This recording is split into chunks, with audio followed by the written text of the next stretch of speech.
আন্তর্জাতিক শান্তি রক্ষায় প্রায় 4 দশক ধরে অবদান রাখছে বাংলাদেশ। এজন্য কঠিন প্রস্তুতি আর প্রশিক্ষণের মাধ্যমে তৈরি হতে হয় অংশগ্রহণকারী সদস্যদের।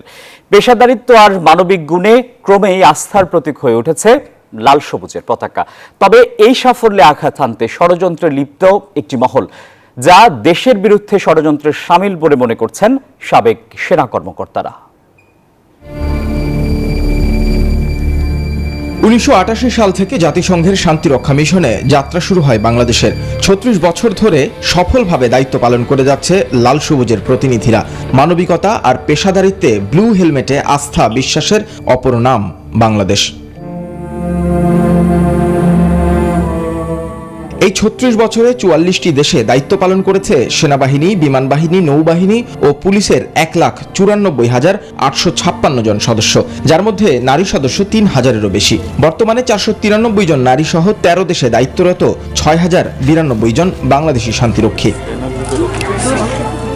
মহান এই দায়িত্ব পালনের জন্য কঠিন প্রস্তুতি প্রশিক্ষণের মাধ্যমে চূড়ান্ত বাছাইয়ে নাম লেখাতে হয় অংশগ্রহণকারী সদস্যদের। ব্যতিক্রমধর্মী প্রশিক্ষণ আমাদের এখানে দেওয়া হয়, যেটা ওয়ার্ল্ড রিকগনাইজ। আমাদের বিপসর একটা মিশনে যাওয়ার জন্য নিডল টু এয়ারক্রাফট যখন যেটা প্রয়োজন হবে এইখানে থেকে সেটা চূড়ান্তভাবে সিলেকশন করা হয়।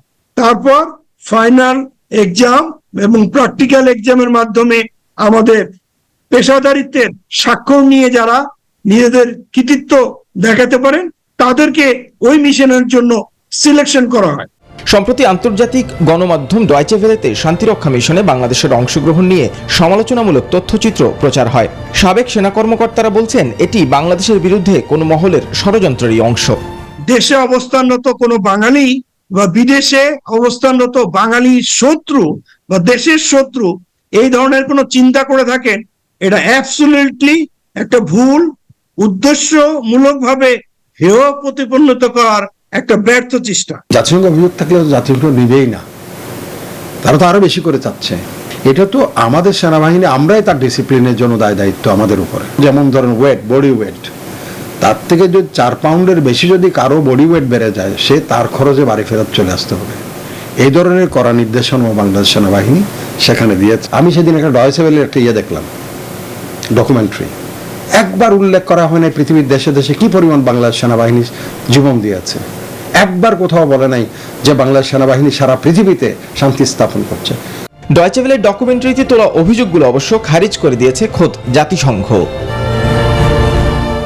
নাহিদ হোসেন, নিউজ 24, ঢাকা।